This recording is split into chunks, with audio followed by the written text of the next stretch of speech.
February 25, 1943. Hampshire, England. Geoffrey de Havilland pushed the throttles forward and felt the Mosquito's twin Merlins roar to full power. Through the canopy, the Hertfordshire countryside blurred into streaks of green and brown. At 500 feet, he could still pull up. At 200 feet, there'd be no room for error. At 22 feet the altitude he was about to hold for the next 2 miles, a single twitch of the control column would put his propellers into the ground.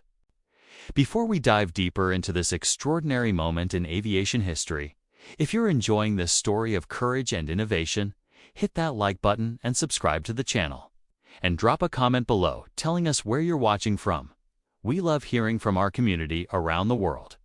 Your support keeps these stories alive. The Air Ministry observers at RAF Farnborough watched through binoculars, stopwatches ready. Group captains who'd spent the morning drafting recommendations to cancel Mosquito production. Engineers who'd calculated stress loads but never imagined seeing them tested at ground level. They heard the Mosquito before they saw ETA building thunder that rattled the control tower windows. Then it appeared impossibly low, impossibly fast, crossing the airfield boundary with barely 15 feet of clearance. Ground crews later reported feeling the hurricane force blast from the propellers. The wooden wings flexed upward under aerodynamic load, bending by several feet at the tips. De Havilland held that altitude across the entire airfield to miles of sustained flight at maximum speed and minimum clearance, completing the pass in 19 seconds. In those 19 seconds, he'd just proven something that would rewrite the rules of strategic bombing. The German 88mm guns that had turned the European sky into a killing field couldn't track what they couldn't predict. Speed had beaten mathematics. And, in proving it, this 30-year-old test pilot had rendered obsolete the entire science of anti-aircraft fire control that Germany had spent a decade perfecting. August 1940. The skies overoccupied Europe. RAF bomber crews learned a brutal lesson with each mission. German anti-aircraft fire didn't need a direct hit to kill you. Every 88mm shell that exploded within 70 yards sent thousands of steel fragments outward at velocities exceeding 2,000 feet per second. The Luftwaffe had turned the sky into a probability game, and the house always won. By August 1940, Germany had deployed roughly 2,000 heavy anti-aircraft guns across occupied Europe. These weren't crude World War I leftovers, they were precision instruments. The legendary 88mm Flak 36 and Flak 37 models coupled to mechanical computers that calculated wind speed, target altitude, target velocity, and shell travel time simultaneously. A well-trained German crew could fire 15 to 20 rounds per minute, each shell programmed to detonate at a specific altitude. They didn't chase individual aircraft. They created kill zones through which bombers had to fly. The statistics told a story written in blood. On the Cologne raid of August 12, 1941, anti-aircraft fire accounted for 68% of aircraft losses. A Lancaster bomber presented a target roughly 69 feet long and 102 feet wide, enormous by any measure, at 180 to 200 miles per hour. Flying straight and level during a bombing run, German fire control predictors had 30 seconds to calculate trajectory. 30 seconds was an eternity. The mathematical reality was worse than crews imagined. Flight Lieutenant James Marks wrote in his diary after his 8th mission over the Ruhr, "It's not the shells you see that kill you, it's the mathematics. They're not aiming at where you are, they're aiming at where you'll be. And they're usually right." German flak doctrine called for barrage fire, a technique where multiple batteries created a three-dimensional box of explosions. The Ruhr Valley defenses protecting Germany's industrial heartland employed over 1,000 heavy guns by late 1941. Each gun fired time-fused shells, creating a lethal sphere roughly 140 yards in diameter. When multiplied across dozens of simultaneously firing batteries, the sky became a minefield you couldn't see until fragments were already shredding your airframe. Air Marshal Arthur Harris inherited this impossible equation when he took command of Bomber Command in February 1942. His Wellington, Sterling, and Halifax bombers simply couldn't survive daylight operations over heavily defended targets. The Augsburg raid of April 17, 1942, proved it conclusively. 12 Lancasters attempted a law-level daylight attack on the manned diesel engine works. 7 never returned. The survivors came home so badly damaged that 3 were written off immediately. 60% casualties in a single afternoon. Bomber Command shifted entirely to night operations. In darkness, German optical rangefinders struggled. Their predictors needed to track targets for several seconds to calculate firing solutions, and searchlights couldn't always hold bombers and their beams long enough. Night bombing reduced losses to roughly 3 to 5% per rate, still horrific over a 30-mission tour, but survivable for the force as a whole. Yet everyone at High Wycombe knew this was admitting defeat. Night bombing meant scattering bombs across entire city districts rather than hitting specific factories. It meant 1,000-bomber raids to achieve what precision strikes should accomplish with dozens of aircraft. The Germans had effectively won the daylight skies over Europe through mathematics and engineering, unless someone could change the equation entirely. The de Havilland Mosquito shouldn't have worked. That was the consensus at the Air Ministry when Geoffrey de Havilland first proposed it in 1938. A bomber built almost entirely from wood plywood sandwich construction with balsa cores trucked the brass as desperation engineering from a company that couldn't secure aluminum contracts. Fighter Command wanted metal Spitfires and Hurricanes. Bomber Command wanted heavy four-engine fortresses. Nobody wanted a wooden twin-engine oddity that looked like something a furniture manufacturer might build. German intelligence agreed wholeheartedly when the first reconnaissance photographs reached Berlin in late 1941. Oberkommando der Luftwaffe reports from December of that year referred to the aircraft as Der Holzbomber, the wooden bomber.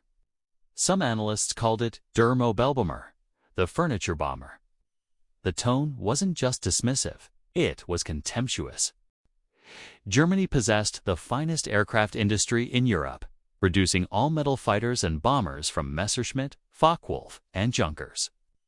Britain apparently had been reduced to gluing together plywood. The mockery intensified when German technical intelligence obtained specifications through neutral channels in early 1942. The Mosquito carried no defensive armament in its bomber configuration. No dorsal turrets, no beam guns, nothing. Its bomb load barely exceeded 3,000 pounds, internally roughly one-fifth what a Lancaster could haul. What German analysts missed was the performance envelope those design choices enabled. By eliminating defensive guns and gunners, de Havilland saved roughly 2,000 pounds of weight. By using wooden construction instead of aluminum, he freed up strategic materials whilst creating an airframe that was simultaneously lighter and stronger than conventional designs. Plywood sandwich construction, properly engineered, offered excellent strength-to-weight ratios.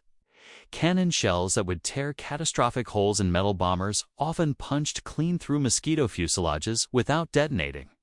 But the real revelation was speed.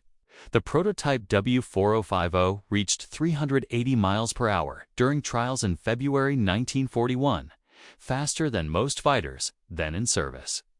The production Mosquito mark for bomber entering service with 105 Squadron in November 1941 could sustain 370 miles per hour at altitude.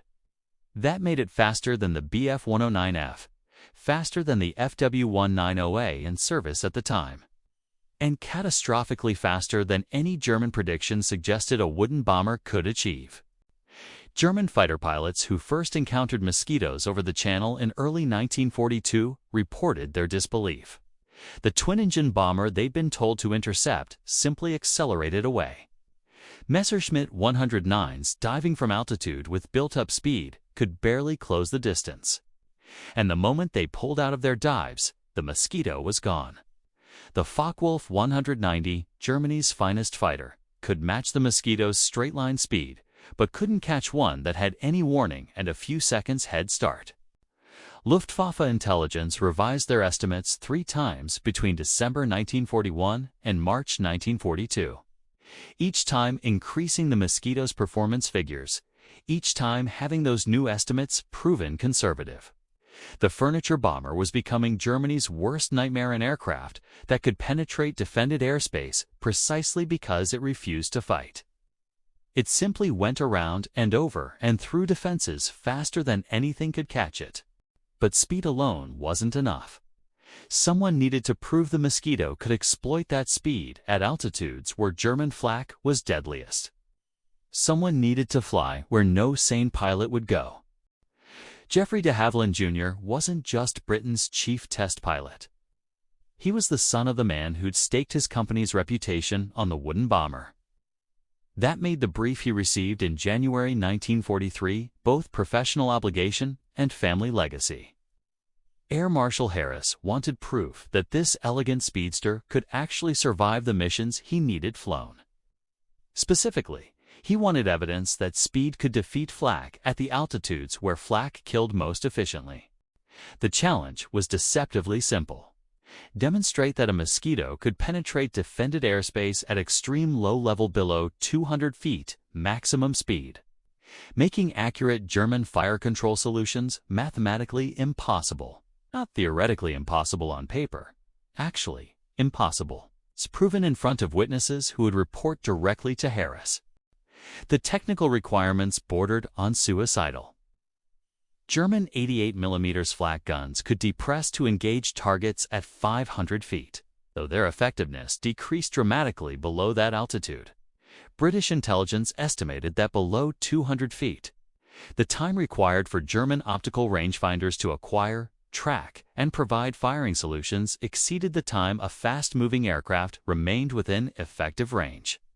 But that calculation assumed the aircraft maintained 350 miles per hour minimum.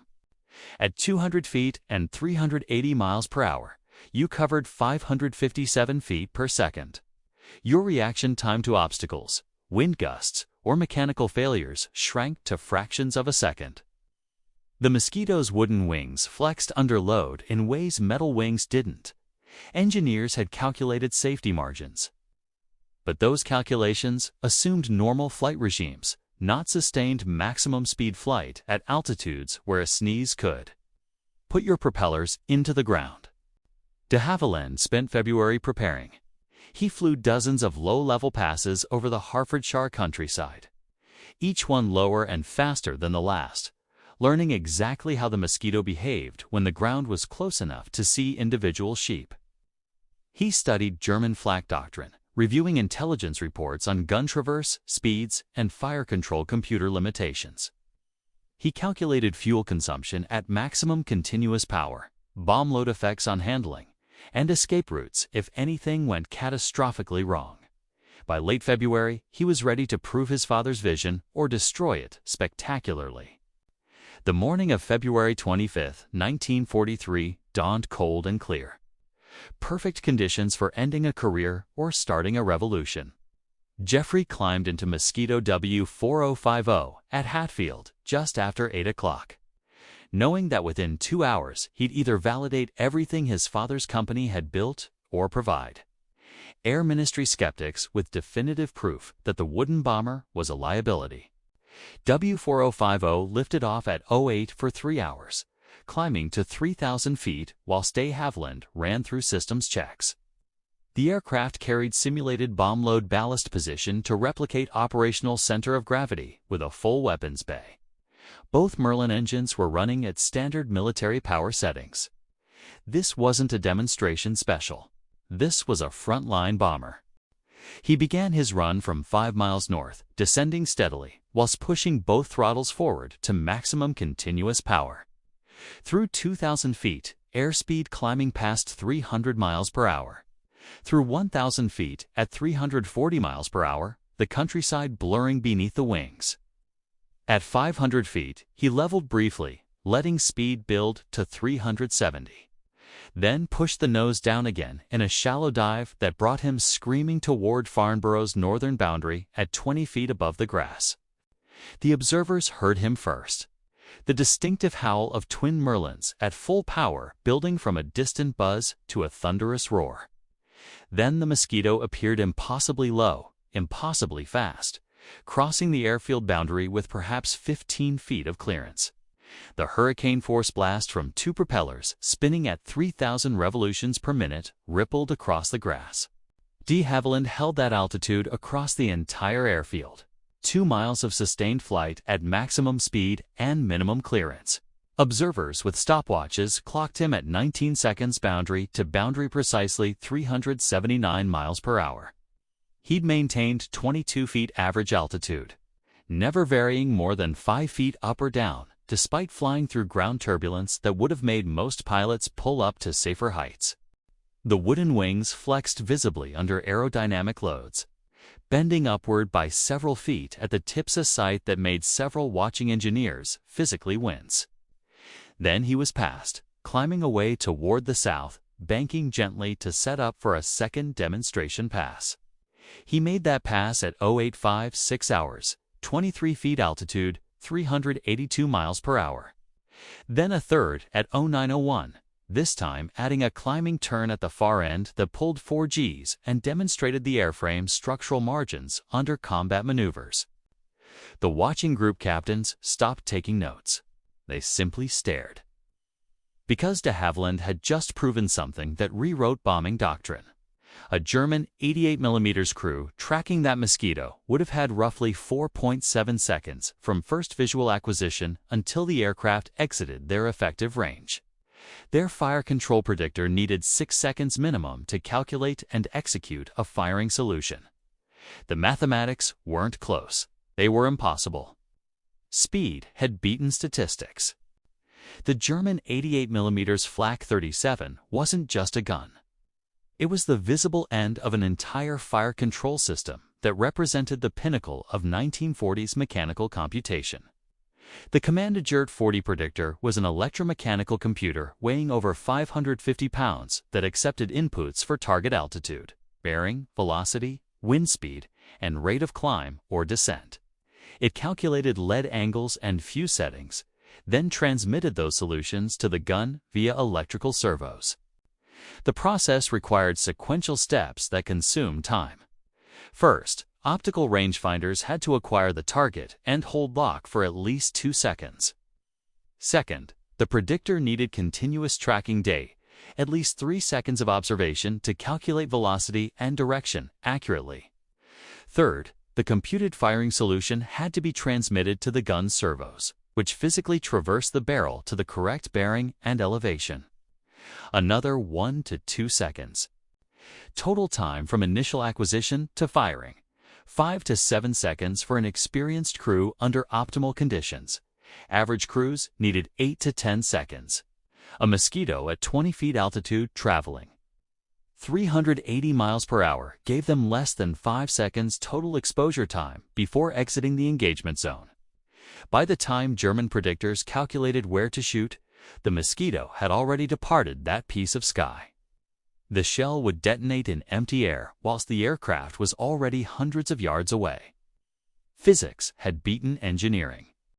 Harris didn't wait for formal reports. Within days of the Farnborough demonstration, Bomber Command headquarters began drafting operational orders for what would become the Mosquito's coming out party, a daylight precision strike against the Philips Works in Eindhoven, Holland. On December 6, 1942, 14 Mosquitoes struck the factory complex in broad daylight, dropping 56 500-pound bombs in under 90 seconds. Post-raid reconnaissance showed the main valve production building gutted and the entire facility's output capability reduced by an estimated 75%. All 14 aircraft returned safely. One took flak damage but maintained speed and made it home. 3 months later, on January 30, 1943, 3 Mosquitoes struck Berlin in broad daylight, the first time the German capital had been bombed during the day since the war began. They arrived precisely as Hermann Göring delivered a speech commemorating the 10th anniversary of Hitler's rise to power. Broadcasting across Germany. The bombs fell while he spoke. The broadcast went dead. Air raid sirens that had never sounded during daylight wailed across the capital. The 3 Mosquitoes escaped without loss. German engineers weren't stupid. Throughout 1943, they threw resources at solving the problem. They developed faster traversing gun mounts, improved predictors with electronic computation, proximity-fused shells that would detonate automatically near aircraft. None of it worked not because the engineering was faulty, but because the physics remained unchanged. German technical journals from late 1944 openly acknowledged that no gun traverse rate, no fuse proximity, no predictor speed could overcome the time-distance equation when targets moved above 350 miles per hour at extreme low altitude. They'd been beaten by basic calculus. Geoffrey de Havilland's demonstration at Farnborough lasted 19 seconds. That brief pass at 22 feet altitude permanently altered how air forces thought about strategic bombing, air defense, and the relationship between speed and survivability. Within 18 months, the Mosquito force had grown from 2 squadrons to 26, conducting operations that ranged from precision strikes on Gestapo headquarters to pathfinding 4,000 bomber raids. The post-war development of jet strike aircraft drew directly from Mosquito operations. Britain's English Electric Canberra, America's Martin B-57. The Soviet Yakovlev Yak-20 Atoll followed the same principle. Speed and altitude performance as primary defensive measures. The F-111, designed in the 1960s for low-level penetration at supersonic speeds, was a Mosquito enlarged and accelerated to Mach 1.2. The Panavia Tornado, serving European air forces into the 21st century, employed terrain-following radar to maintain 50-foot altitudes at 600 miles per hour. The same tactical concept de Havilland demonstrated at 380 miles per hour and 22 feet. 1 test pilot, 1 wooden aircraft. 19 seconds of flight that proved speed could defeat statistics. The guns kept firing. The predictors kept calculating. But the targets were already gone, and in those 19 seconds, the mathematics of death became the mathematics of survival.